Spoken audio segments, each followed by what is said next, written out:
இந்த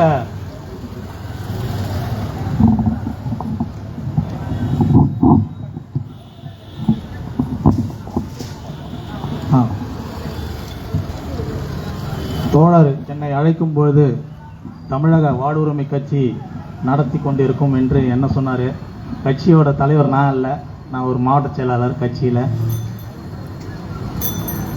இங்கு பெண்கள் மீதான பாலியல் பயங்கரவாதத்திற்கு முடிவு கட்டுவோம் ஒரு சிறப்பான ஒரு தலைப்பில் இங்கே திருமுனை கூட்டத்தை நடத்தி கொண்டிருக்கும் மக்கள் கலை இயக்கிய கழகம், புரட்சிகர மாணவர் இளைஞரணி முன்னணி, புதிய ஜனநாயக தொழிலாளர் முன்னணி மற்றும் மக்கள் அதிகாரம், இந்த இயக்கங்களுக்கும் அமைப்புகளுக்கும் இந்த தருணத்தில் மாலை நேரத்தில் எனது முதற்கண் வணக்கத்தை தெரிவித்துக் கொள்வதோடு, நமக்கு என்ன என்று இல்லாமல் இங்கே பெண்கள் மீதான பாலியல் வன்கொடுமை இந்திய முழுக்க நடந்தேறி கொண்டிருக்கிறது.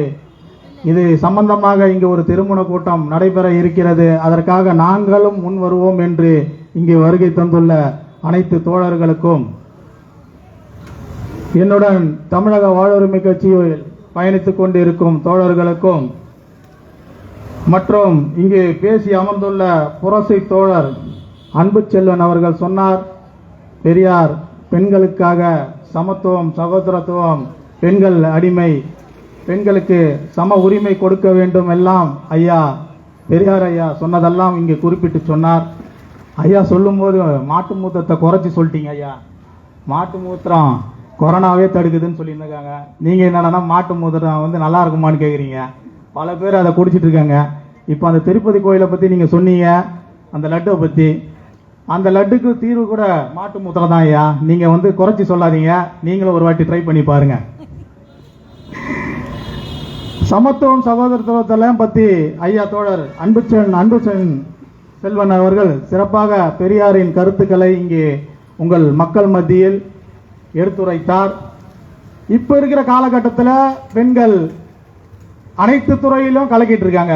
அது காவல்துறையா இருந்தாலும் சரி, போக்குவரத்து துறையா இருந்தாலும் சரி, மருத்துவத்துறையா இருந்தாலும் சரி, அது ஐடி செக்டாரா இருந்தாலும் சரி, எல்லா இடத்துலையும் எந்த வேலையில ஆண்களுக்கு நிகரா பெண்கள் இன்னைக்கு வேலை பார்த்து கொண்டு இருக்கிறாங்க. அந்த அன்னைக்கு ஐயா சொன்னாரு, பெண் விடுதலை பற்றி பேசினாரு. அது பெண்களுக்கு தனி உரிமை சட்டத்தை இயற்றினாரு.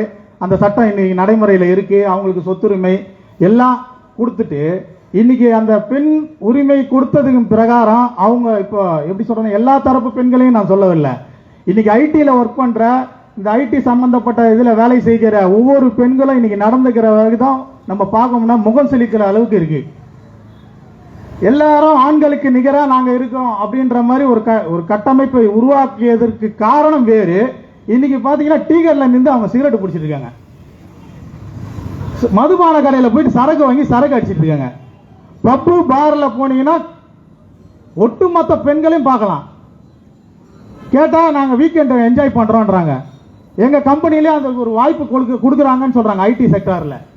இது போன்ற அழிவு பாதைகளுக்கு பெண்கள் போவதற்காக ஐயா பெரியார் ஐயா போராடல. பெண்களின் உரிமையை மீட்டெடுப்பதற்காக ஐயா பல சட்டங்களை கொண்டு வந்தார். அந்த சட்டங்களை நடைமுறைப்படுத்துவதற்கு அவர் உறுதுணையாக இருந்தார். அதை வந்து வேற விதமா எடுத்துக்கிட்டு இன்னைக்கு பெண்கள் வந்து அந்த மாதிரி விஷயங்கள்ல போறாங்க. அதுக்கு காரணம் என்னவா இருக்கும்?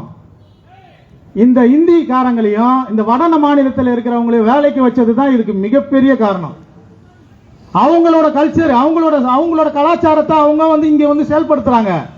அதை பார்த்து நம்ம வீட்டு பிள்ளைங்களை என்ன பண்றாங்க, இது பண்ணா நல்லா இருக்குமா, இது பண்ணா நம்மளும் பண்ணி பார்க்கலாமா என்று அவங்களும் ஒரு ட்ரை பண்ணக்கூடிய இடத்துல வந்து நம்ம பெண்கள் இருக்கிறாங்க. ஏன்னா ஒன்னா ஒரே இடத்துல வேலை செய்யறோம், அவங்க பண்றதையும் நம்ம பண்ணலாமா அப்படின்ற இடத்துல அவங்க இருக்கிறாங்க. இதுக்கு காரணம் தொடர்ச்சியாக எங்கள் தலைவர், தமிழக வாழ்வுரிமை தலைவர் வேல்முருகன் அவர்கள் தமிழர் வேலை தமிழருக்கே என்று 13 ஆண்டு காலமாக தொடர்ச்சியாக போராடிட்டு இருக்காரு. காரணம் நம்ம வேலை நம்ம அவங்களுக்கு கொடுக்கறதுனால தான் அவங்களோட கலாச்சாரத்தை நம்ம பின்பற்ற வேண்டிய சூழ்நிலையில நம்ம இருக்கோம்.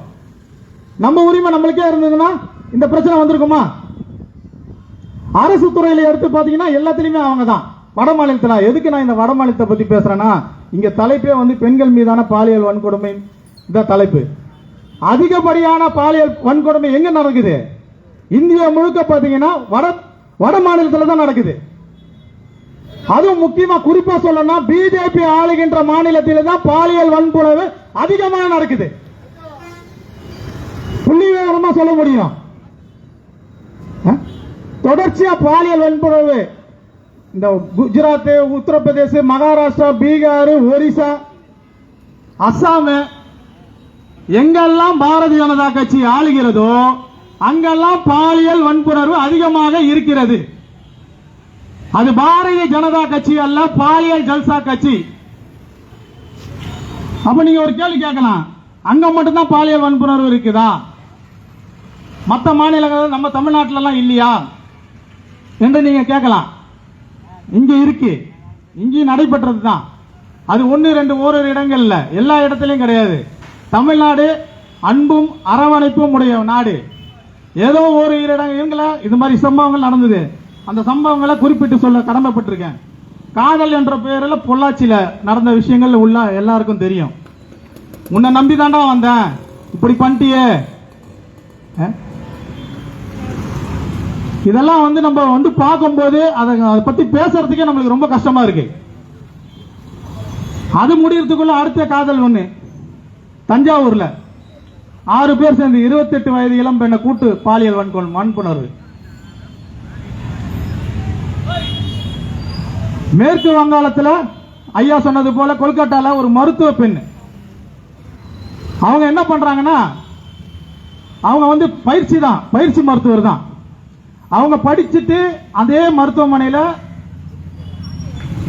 அவங்களுக்கு வயது 31, அந்த மருத்துவமனையில் ஒரு இடத்துல படிச்சுட்டு இருந்து அப்படியே தூக்கம் வந்துருச்சு, தூங்குறாங்க. அவங்க தூங்கிடுறாங்க.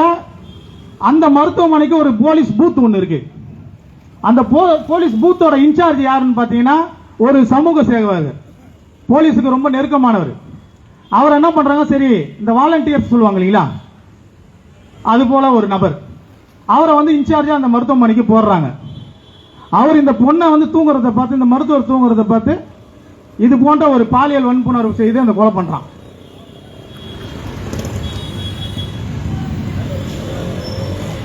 அடுத்து 2018 ஜனவரி மாதம் 10ஆம் தேதி 6 பேர் காஷ்மீர்ல நடந்த சம்பவம் உங்களுக்கு தெரியாம ஒண்ணு இல்ல.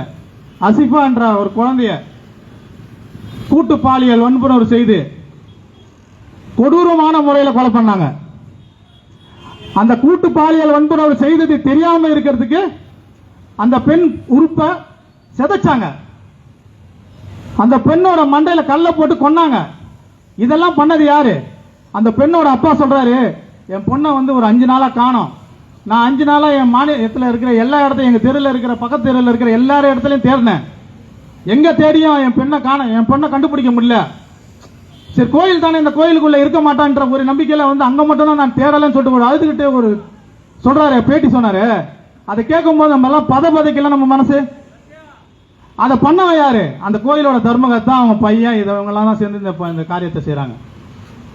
RSS ஓட சித்தாந்தத்தை கொள்கையை ஏற்றவன் தான் இந்த வேலையெல்லாம் பண்ணிட்டு இருக்கான். இந்தியாவில் மொத்தம் நம்ம பழைய நிகழ்ச்சி பார்த்திருப்பீங்க சன் டிவில, டாப் 10 நிகழ்ச்சி படத்தோட தரவரிசையில் பட்டியல் சொல்லுவாங்க. 10வது இடத்துல எந்த படம் இருக்கு, 9வது இடத்துல எந்த படம் இருக்குன்னு. அது போல இந்தியாவில் மத்திய உளவுத்துறை அமைச்சகம் 2022ஆம் ஆண்டு வெளியிட்ட இந்திய தேசிய குற்றப்பதிவு அறிக்கை 10வது இடத்துல பாலியல் வன்புணர்வு அதிகமாக செஞ்ச மாநிலத்தில் 10வது இடத்துல இருக்கிற இது அசாம். 1113 வழக்குகள் பதிவாயிருக்கு. 9வது இடத்துல இருக்கிற மாநிலம் டெல்லி, 1212 வழக்கு பதிவில் இருக்கு. 8ஆம் இடத்துல இருக்குது சத்தீஸ்கர், 1246 வழக்குகள் பதிவு. 7வது இடத்துல இருக்கிற மாநிலம் பாத்தீங்கன்னா ஜார்க்கண்ட், 1298 வழக்கு. 6வது இடத்துல இருக்கிற மாநிலம் ஒடிசா, 1464 வழக்கு. 5வது இடத்துல இருக்கிற மாநிலம் ஹரியானா, 1787 வழக்கு. 4வது இடத்துல இருக்கிற மாநிலம் மகாராஷ்டிரா, 104 வழக்கு. 3வது இடத்துல இருக்கிற மாநிலம் மத்திய பிரதேசம், 3029 வழக்கு. 2ஆம் இடத்துல இருக்கிற மாநிலம் உத்தரப்பிரதேசம், யூபி, யோகி ஆதித்யநாத் அவரோட யோகி இதை பாருங்க, 3690 வழக்கு 2022ஆம் ஆண்டு. பதிவானது. முதல் இடத்துல இருக்கிறது ராஜஸ்தான் 5399 வழக்கு. இது எதுக்காக நான் சொல்றேன்னா 10 இடம் தரவரிசையில் பட்டியலில் இருக்கிற அனைத்து மாநிலத்திலையும் ஆட்சி செய்யறது பாரதிய ஜனதா கட்சி தான். அங்க எங்கெல்லாம் ஆட்சி புரிகிறார்களோ அங்கெல்லாம் மத ரீதியான, மொழி ரீதியான, பெண்கள் மீதான இது போன்ற அனைத்து நிலைப்பாட்டும் கொண்டவங்க யாருன்னா பாரதிய ஜனதா கட்சி தான். 80 நாட்கள் உங்களுக்கு மணிப்பூர்ல நடக்கிற சம்பவம் தெரியும். இப்போ வரைக்கும் அங்க மீடியா வெளிப்படுத்த கூடாதுன்னு ஒரு சட்டம் கொண்டு வந்ததுனால இன்னி வரைக்கும் அங்க பிரச்சனை நடந்துட்டு இருக்கு. இன்னி வரைக்கும் அந்த பிரச்சனை நடந்துட்டு இருக்குன்றதுக்கு நான் எப்படி சொல்றேன்னா, கிட்டத்தட்ட ஒரு 6 மாதத்துக்கு முன்னாடி ஒரு கிக் பாக்ஸிங் போட்டி வெளிநாட்டில் நடந்தது. இந்தியாவின் சார்பில் குத்துச்சண்டை வீரர் அங்க கலந்துக்கிறாரு. அவரோட இது அவர் குக்கி இனத்தை சேர்ந்தவர். அவர் அங்க கலந்துக்கிட்டு முதல் பதக்கம் தங்க பதக்கத்தை வெல்றாரு. தங்க பதக்கத்தை வென்று அவர்கிட்ட கேட்கறாங்க, இந்த பதக்கத்தை வென்றிருக்கீங்க, நீங்க பயிற்சி எப்படி எடுத்தீங்க, அதை பத்தி கேட்கறாங்க. அவர் அதை பத்தி எல்லாம் எந்த ஒரு பதிலும் சொல்லாம இந்தியாவின் பிரதமர் எங்க மாநிலத்துக்கு வரணும், 2 தரப்பு மக்களுக்குடையான பிரச்சனையை பத்தி பேசி அதுக்கு ஒரு தீர்வு கொண்டு வரணும். இன்னி வரைக்கும் அங்க பிரச்சனை ஓடிட்டு தான் இருக்கு, வெளியே தெரியல. எனக்கு இந்த பதக்கம் முக்கியம் இல்ல, என் மாநிலத்து மக்கள் ஒரு உயிர் தான் எனக்கு முக்கியம் சொல்லிட்டு அழுதுகனே ஒரு பேட்டி கொடுக்கிறாரு. அதற்கு காரணம் மீடியா தாங்க முதல்ல பாலியல் வன்புணர்வுக்கு காரணம் நான் சொல்லுவேன். எந்தெந்த கருத்துக்களை வெளியே இப்ப பாருங்க, இங்க ஒரு மிக முக்கியமான ஒரு திருமண கூட்டம் நடந்துட்டு இருக்கு. இந்த கூட்டத்துக்கு ஒரே ஒரு கேமரா தான் இங்க நிக்குது. இதே இங்க ஒரு நடனத்தை இந்த ஆடைகள்லாம் சில ஆடைகள் நம்ம சொல்ல விரும்பல போட்டு ஒரு நடனத்தை வைங்க, தெரு முழுக்க ரஷ்ஷா இருக்கும். இங்க மீடியா எல்லாம் பறந்துட்டு இருக்கோம். எதுக்கு முக்கியத்துவம் கொடுக்கணும்ன்றது மீடியாக்களே அது பண்றது கிடையாது. முக்கியமான ஒரு போராட்டம் நடக்கும், மிகப்பெரிய போராட்டங்கள்லாம் நடந்துட்டு இருக்கும், அதை பத்தி வெளியே கொண்டு வர மாட்டாங்க. நடிகர் யாராவது கட்சி ஆரம்பிச்சாலோ இல்ல நடிகர் யாராவது அறிக்கை கொடுத்தாலோ முதல்ல அது முதல் பக்கத்துல போறது இந்த பத்திரிகையாளர்களும் மீடியாக்களுக்கும் வேலையே. ஏன்னா அவங்க டிஆர்பி ரேட்டிங் முதல்ல வரணும், அது வந்தாதான் அவங்களுக்கு வருமானம். வருமானத்தை மட்டுமே பார்த்த பத்திரிகை இன்னைக்கு தான் இருக்கு. அந்த காலத்துல இந்த பத்திரிகை எல்லாம் நாட்டு மக்களுக்கும் மக்கள் மண்ணுக்கும் சம்பந்தப்பட்ட அனைத்து விஷயங்களையும் கொண்டு சேர்த்ததுனாலதான் தமிழ்நாடு இன்னைக்கு அரசியலே சிறந்த நாடா இருக்கு. அன்னைக்கு இருந்த பத்திரிகையாளர்கள் வேற, இன்னைக்கு இருக்கின்ற பத்திரிகையாளர்கள் எல்லா பத்திரிகையும் பாத்தீங்கன்னா 8வது டிபார்ட்மெண்ட்ல யார் இருக்கான்? நார்த் இந்தியன் தான் இருக்கான். அவன் என்ன பண்றான்? தமிழ் சார்ந்த எந்த பிரச்சனையை கொண்டு போனாலும் அவன் போடுறது இல்ல, செய்தி ஆக்குறது இல்ல. பன்னாட்டு நிறுவனங்கள் ஐடி நிறுவனம் எல்லாம் தமிழ்நாட்டில் இருக்கிற அனைத்து நிறுவனமும் யாருடையதான் இருக்கு? நம்மளது 1-2 தான் இருக்கும். அதுவும் நம்ம அமைச்சர், முன்னாள் அமைச்சர்கள், இன்னாள் அமைச்சர் யாராவது 1-2 தான் இருக்கும். மீதி எல்லாமே வட மாநிலத்தை தான். அதனால நம்மளுடைய வேலையை நம்மளுக்கு கொடுக்க மாட்டான். நம்ம மாநிலத்திலே இருக்கான். ஐயா சொன்னாரு மருத்துவக் கல்லூரியை பத்தி. இந்தியாவிலேயே அதிக மருத்துவக் கல்லூரி உள்ள நாடு தமிழ்நாடு மட்டும்தான். அதனால அதுல நம்மளுக்கு 20% 10% இடஒதுக்கீடு கூட கொடுக்க மாட்டான். நம்ம இடஒதுக்கீடை பத்தி பேசிட்டு இருக்கோம். இன்னைக்கு முழுக்க முழுக்க வட மாநிலத்தில் வந்துட்டான். அவன் வட மாநிலத்தில் வரும்போது ஒரு நாளைக்கு 10,000 பேருக்கு மேல ரயில் மார்க்கமா உள்ள வரான். எல்லா வேலையிலும் இருக்கிறான். ரோடு போடுறதுல இருக்கான், பில்டிங் கட்டுறதுல இருக்கான், பஞ்சு மிட்டாய் விற்கிறதுல இருக்கான், இட்லி போறதுல இருக்கான், வடை போறதுல இருக்கான், சமோசா போறதுல இருக்கான், ஜிலேபி போறதுல இருக்கான். எல்லா துறையிலும் அவன் தான் இருக்கான். எங்க தலைவர் தமிழக வேலை தமிழகம் சொல்லிட்டு முற்றுகை போராட்டம் சென்ட்ரல்ல இருக்கிற ஹெட் ஆபீஸ்ல வச்சாரு. அங்க போய் எடுத்து காட்டுறாரு. 1200 மார்க்குக்கு 1300 மார்க் வாங்கிக்கிறான் வட மாநிலத்தவங்க. எல்லாம் அவன் தான் பிளேஸ்மெண்ட். நம்ம ஆளுங்க ஒருத்தர் கூட கிடையாது. அதுக்கு கேட்டா 1200க்கு எப்படி 1300 வாங்கின அறிவுதா உங்களுக்கு மார்க் போறதுல கூட கொஞ்சம் யோசிச்சு போட மாட்டீங்களா அப்படின்னு கேட்டா, இது நாங்க போடல, அது அங்க போட்டு அமிச்சாங்க. அப்புறம் ஏன்டா நீ தானே வேலைக்கு வச்ச? கிட்டத்தட்ட 1 மணி நேரம் அவருக்கு முதலமைச்சர் கூட மீட்டிங் இருந்தது. 1 மணி நேரம் அவர் உள்ளே உட்கார வச்சு கேள்வி கேட்டிருந்தார் தலைவர். என்ன நடக்குது? முடிவு பாத்தீங்கன்னா வழக்கு தான். கிட்டத்தட்ட போன வருஷம் மட்டுமே 40 வழக்குக்கு மேல தலைவர் மேல. அதை விட மிகப்பெரிய கேவலம், நம்ம பிள்ளைங்க ஏதாவது ஒரு படிப்புல தான் நம்ம பிள்ளைங்க மேல வர முடியறதுக்கு கஷ்டமா இருக்கு. நீட்டு அது இதுன்னு கொண்டு நம்ம பிள்ளைகளோட படிப்பை கெடுத்துறாங்க. அதை தாண்டி நம்ம பிள்ளைங்களை கொண்டு வரணும்னு முயற்சி பண்ணும்போது நம்மளுக்கு அடுத்து இருக்கிற வாய்ப்புன்னு பாத்தீங்கன்னா விளையாட்டுத்துறை தான். அந்த விளையாட்டுல ஏதாவது ஒரு விளையாட்டுல என் பிள்ளை நல்லா வராதா, நாளைக்கு காலேஜ் சீட் அவருக்கு ஃப்ரீயா கிடைக்காதா, நேஷனல் போக மாட்டானா, இன்டர்நேஷனல் வின் பண்ண மாட்டானா, நேஷனல் போனா ஃபார்ம் 2 கொடுப்பாங்களே, இன்டர்நேஷனல் போய் வின் பண்ணா ஃபார்ம் 1 கொடுப்பாங்களே, நாளைக்கு வேலைக்காக அரசு வேலைக்காக பதிவு பண்ணும்போது ஃபார்ம் 1 கொடுத்தா நமக்கு அரசு வேலை கிடைக்குமே அப்படின்னு கஷ்டப்பட்டு பல பயிற்சிகளை, எல்லா விளையாட்டுத்துறையும் சொல்றேன் நான், பல பயிற்சிகளை மேற்கொண்டு நம்ம பிள்ளைங்களை மேல அமிச்சா, அங்க மேல யாரு இருக்கிறா மத்தியில, அங்க விளையாட்டுத்துறை அமைச்சர் ஒருத்தங்கிறான் மானம் கட்டவன். பாவம் மல்யுத்த வீரர்கள்லாம் தங்கப்பதக்கத்தை நம்ம நாட்டுக்காக ஒலிம்பிக்ல காமன்வெல்த்ல போராடி வென்று ஒரு தங்கம் பதக்கம் ஒரு வெள்ளி பதக்கம் கிடைச்சா அது விளம்பரப்படுத்துறோம். நம்ம இந்த ஆண்டு ஒரு தங்கம் வென்றோம், இந்த ஆண்டு 5 தங்கம் வென்றோம், இந்த வருஷம் தான் அதிக தங்கம்.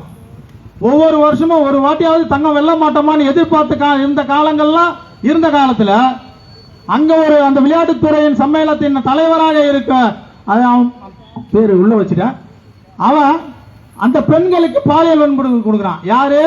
நம் நாட்டிற்காக மிகுந்த பயிற்சி எடுத்து அந்த பயிற்சி எடுக்கிறதுக்கு அவங்க எவ்வளவு கஷ்டப்பட்டு நீங்க ஒண்ணு பாருங்க, பணக்காரங்க எவனும் வந்து இந்த விளையாட்டுத்துறையில வந்து சாதிக்கிறது கிடையாது. அடிமட்டத்திலிருந்து ரொம்ப கீழ்மட்டத்திலிருந்து இருக்கிறவங்க யோசிச்சு அந்த குழந்தைகளுக்கு தேவையான ஊட்டச்சத்துக்களை வழங்கி அந்த பயிற்சிகளை வழங்கி ஒரு காலை மாலை 2 வேளையும் பயிற்சி கொடுத்து அந்த பிள்ளைகளை கஷ்டப்பட்டு அனுப்பிச்சு ஒரு தங்கப்பதக்கத்தை வென்றுட்டு வந்தா, அங்க உட்காந்து ஒரு மலமாடு அங்க இருக்கிற வீராங்கனைகளுக்கு பாலியல் தொழில் கொடுப்பான். அதை வந்து முதல் பிரதமருக்கு தெரிவிப்பாங்க, அதுக்கு உண்டான துறை ரீதியான அமைச்சர்களுக்கு தெரிவிப்பாங்க. எந்த நடவடிக்கையும் இருக்காது, எந்த நடவடிக்கையும் இல்ல. மீடியா முன்னாடி உட்கார்றாங்க, அங்க சொல்றாங்க, அங்கேயும் எந்த ஒரு அவங்களுக்கு உண்டான பதில் தீர்வு இல்ல. கடைசியா என்ன பண்றாங்க, அங்க டெல்லியில ஜந்தல் மந்தல வந்து போராட்டம் நடத்துறாங்க. போராட்டம் நடத்துற அவங்கள குண்டு கட்டா தூக்கி போறதுக்கு தான் போலீஸுக்கு அதிகாரம். போலீஸை பத்தி நம்ம குறை சொல்ல வேண்டிய அவசியம் இல்ல. அரசாங்கம் என்ன சொல்லுதோ அதுதான் அவங்க செஞ்சாகணும். அவங்க அரசு சார்ந்துதான் அவங்க இருந்தாகணும். அவங்கள தூக்கி வெளியே போடுறாங்க. இந்த பிஜேபியை சார்ந்த அந்த அமைச்சர் அந்த தலைவரை தூக்கி போட அந்த பிஜேபிக்கு அருகதை இல்லை.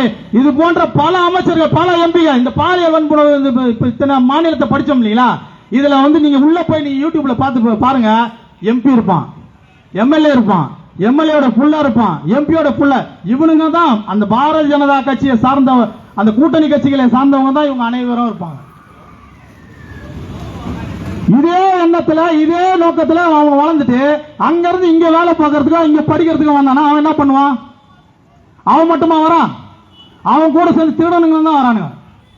எவன் திருடா எவன் இதுன்னு நம்மளுக்கு தெரிய மாட்டேது. வரானுங்க, கத்தி அடிக்கிறானு, குத்திடுறானுங்க. ஒரு சின்ன ஒரு 1,000 நகைக்கு 1/2 கிராம் நகைக்கு எல்லாம் கொலை பண்றானுங்க. நாதுரான்னு சொல்லிட்டு ஒரு மிகப்பெரிய ஒரு திருடன், அவனை பிடிக்கிறதுக்கு எவ்வளவு கஷ்டப்பட்டாங்க காவல்துறை. அவன் உலகம் இருக்கிற தமிழகத்தில் சென்னையில் இருக்கிற எல்லா நகை கடையும் கொள்ளை அடிக்கிறான், அசால்ட் அடிக்கிறான். கேட்டா என் ஊர் மக்களுக்கு பண்றான். அவன் கால் மேல கால் போட்டு அவன் கோட்டை மாதிரி வீடு வச்சுக்கிறான். போலீஸ்காரங்க போய் ஒன்றும் பண்ண முடியல. அதுக்கப்புறம் துப்பாக்கி சூடு நடந்தது. அந்த துப்பாக்கி சூடு நம்ம ஒரு காவலரை நம்ம ஆய்வாளரை இழந்தது தான் மிச்சம். அவனை சுடுறானா எந்த இன்ஸ்பெக்டர் இவரை சுட்டாரு. இது போல வட மாநிலத்தில இருந்து அதிக பேர் நம்ம நாட்டை தூக்கி நம்ம தமிழ்நாட்டை நோக்கி வந்த காரணத்தினாலதான் இருந்தவங்களும் மாறத்துக்கு உண்டான வழிமுறையை நம்மளே ஏற்படுத்திக்கிறோம். ஐயா முதலமைச்சர் அவர்களுக்கு ஒரு அன்பான வேண்டுகோள், வட மாநில தலைவர்கள் தொடர்ச்சியாக இது போன்ற எல்லா துறைகளிலும் காலம் ஒன்று சென்றால் நாளைக்கு ஓட்டு போறது கூட உங்களுக்கு கூட ஆள் இருக்க மாட்டாங்க. ஏன்னா நம்ம தமிழ் நிலம் சார்ந்த நம்ம பேசிட்டு இருக்கோம். நம்மளுக்கு அவன் போட மாட்டான். நாளைக்கு எப்படி என்ன பாலியல் வன்புணர்வு செய்தாலும் சரி, எவன் திருடனா இருந்தாலும் சரி, எவனா இருந்தாலும் சரி, அவனுங்களுக்கு ஆதரவா தான் இவனுக்கு ஓட்டு போடுவானுங்க. அதன் நிலையை நம்ம மாத்தணும். இந்த கூட்டத்தை மிகவும் நேர்த்தியாகவும் ஏற்பாடு செய்த தலைமையேற்று நடத்தி கொண்டிருக்கிற தோழர் சாகுபார் சாதிக் அவர்களுக்கு இந்த தருணத்தில் நன்றி தெரிவித்து, இன்று பீச்சில் வந்து ஒரு மிகப்பெரிய ஒரு ராணுவ சாகசம் நடக்குது. நம்மளுக்காக எல்லையில வந்து அவங்க வந்து மிக பனியிலையும் குளிரிலையும் வெயிலையும் எல்லாத்திலையுமே கஷ்டப்பட்டு இருக்காங்க. எல்லாருக்கும் தெரியும். தமிழக வாழ்வுரிமை கட்சியின் சார்பில் இங்க இருக்கிற அனைத்து தோழர்களின் சார்பில் அவர்களுக்கு ஒரு வணக்கத்தை தெரிவித்துக் கொண்டு நன்றி முடித்துக் கொள்றேன்.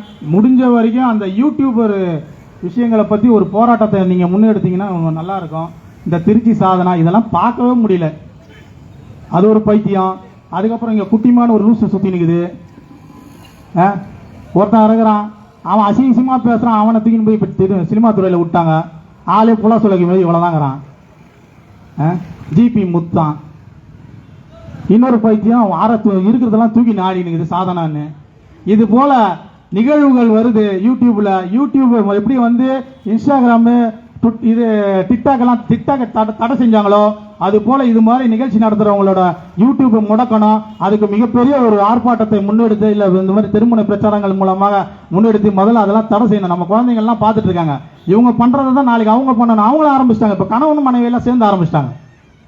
மாசம் 50,000 வருதுன்றாங்க. வேற எதனா வேலைக்கு போவாங்களா? எல்லாம் வீட்டில் உட்காந்து அவுத்து போட்டு ஆட வேண்டியதுதான். இனி அதான் பண்ணோம். மாசம் 1 லட்சம் வருதுன்றது ஒரு பைத்தியம். இதெல்லாம் கேட்டா நம்ம பசங்க என்ன பண்ணுவாங்க? நம்மளுக்கும் அதுதான் பண்ணோம். நம்மளுக்கு தான் நல்லா டான்ஸ் தெரியுமே. நம்ம ஆளுங்க மோளம் அடிச்சாலே ஆடுவாங்க. அவ்வளவுதான். அடுத்து எல்லாம் யூடியூப்ல போக வேண்டியதான். எல்லாம் யூடியூப் ஓபன் பண்ணிக்கங்க. ஆளுக்கு 2 லட்சம் 3 லட்சம் சம்பாதிக்கலாம். எதுக்கு கஷ்டப்படணும்? எதுக்கு வேர்வை சிந்தனா? எதுக்கு கல்லும் மண்ணும் தூக்கி நம்ம கஷ்டப்படுங்க? நம்மளும் ஆடுவோம். நாளைக்கு அப்படிதான் நம்ம சமுதாயம் போகும்.